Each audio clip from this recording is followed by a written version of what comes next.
could he have been saved? And what exactly does this preliminary autopsy report tell us, if anything? This is what I want to talk about in today's video. Now, full disclosure, I'm a cardiologist, not a forensic pathologist, but I deal with patients with cardiopulmonary issues, cardiac arrest, or respiratory problems pretty much on a daily basis. And we, of course, have this video that is very telling and gives us a lot of information. So the following is going to be my assessment and my opinion, which I think is shared by a lot of healthcare professionals. And I want to give you a doctor's perspective of what we know and what we can kind of infer based on the information that's out there. Relax. Man, I can't breathe my face. I can't breathe. So again, a lot of you have seen that video, very disturbing to watch, but also very important that it was captured. So what do we know based on this? Well, we know a lot. What we can see is George is in a prone position, meaning he's flat on his stomach on the ground with his face flat against the pavement and a knee into his neck, applying pressure and force. What's exactly going on physiologically here? Well, there are two things that are compromised in this position: breathing and circulation. First, let's talk about breathing. Now, breathing involves filling our lungs with air, all right? And our lungs are obviously in our thorax. So in order for that to happen, the rib cage of the thorax has to be able to expand. And that's accomplished because the diaphragm muscle contracts, it pulls down, and as that happens, the chest wall will expand, allowing the lungs to fill with air. Similarly, our abdomen sort of gets pushed down a little bit in order for that to happen. Additionally, we have to be able to bring air through our mouth, our throat, and down our trachea without much resistance to get that air into the lungs. Now, when you're lying prone flat on the ground and you have resistance or a weight or a force pushing down on you, now you have to be able to lift your body up off the ground as you take in a breath. Now, that can be more difficult for someone like George, who, of course, they call Big George because he was a big guy. So there's a lot more weight for him to be able to push up if he wants to take an adequate breath.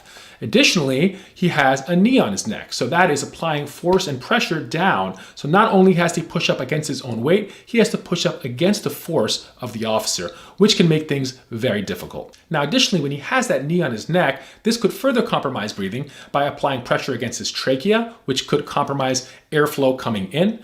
Also, if you have other conditions like sleep apnea, this could further close up the airway in the back of the throat.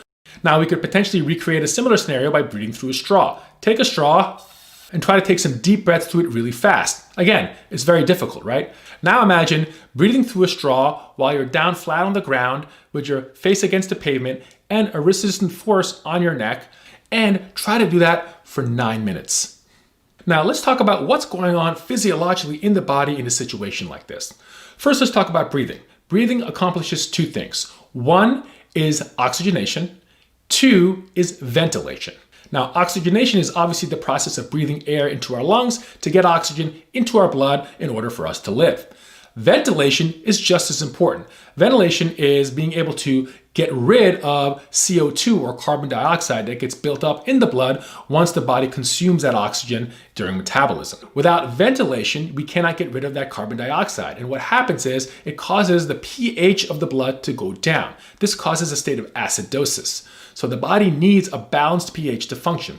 If the body gets acidotic because it cannot get rid of all that carbon dioxide, then you're going to get end organ dysfunction. The heart is eventually not going to be able to function, and the electrical signals will fail, and it'll cause cardiopulmonary arrest. Now let's talk about circulation. We talked about the breathing component of it, but there were also probably a circulation component. Now, as you saw in the video, the police officer's knee was against the neck, forcefully for a long period of time. What can happen in this situation? Well, your carotid artery runs right along your neck. So compression to that area of the neck could compromise blood flow of the carotid artery up to the brain. Now, another important fact is stimulation of the carotid body. The carotid body sits where the common carotid artery bifurcates into the internal carotid artery. Carotid body contains baroreceptors.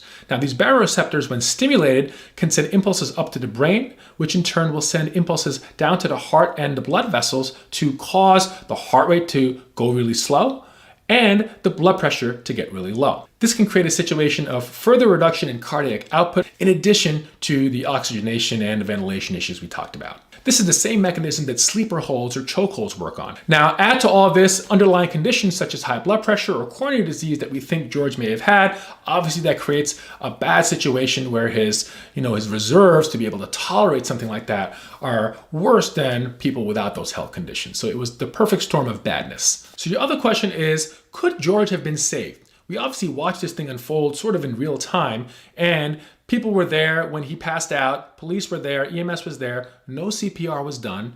We all saw that, but could have something have been done that could have potentially saved them? Well, let's look at the timeline.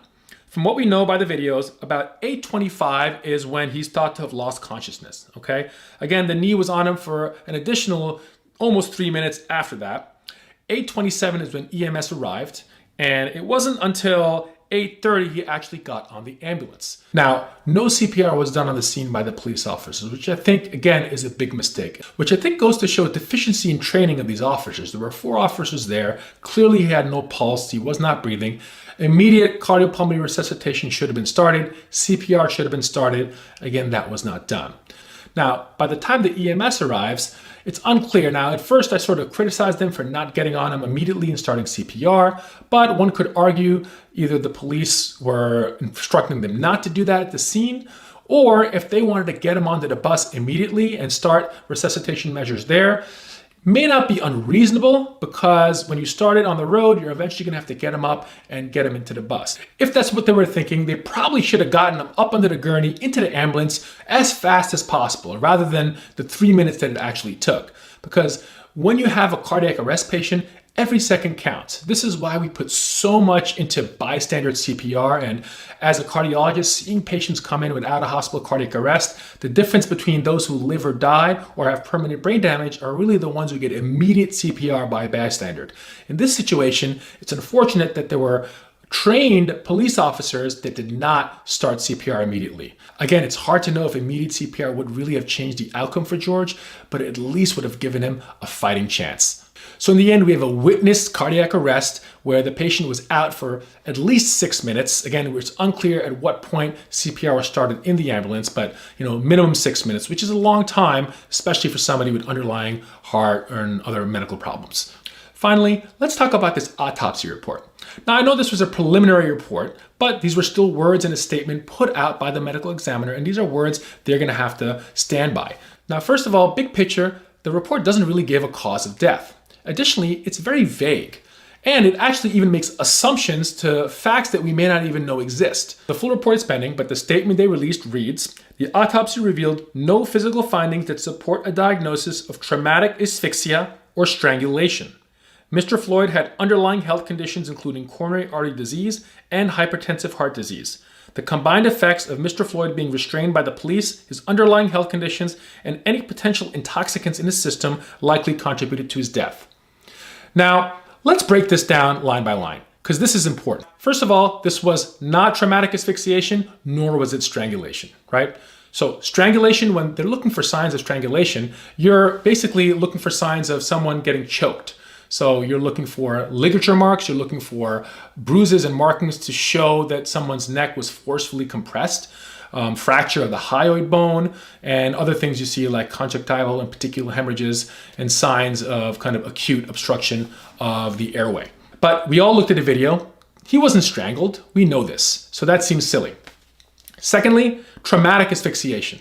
Again, this was not traumatic asphyxiation. Traumatic asphyxiation refers to in a situation of trauma, like a motor vehicle accident or machinery accident, where there's trauma to the chest, or there's some sort of situation where the patient literally cannot take a breath at all. What it causes is an acute increase in intrathoracic pressure, which basically limits the backflow to the right side of the heart, causing a spike in the right atrial pressure, which transmits back up to the supravena cava, which in turn causes an acute rise in venous pressure of the head and the face, which will cause facial swelling. This will cause rupture of various veins and capillaries and other similar phenomena that we see. But again, we know in a situation, this was not an acute trauma-induced chest restriction situation.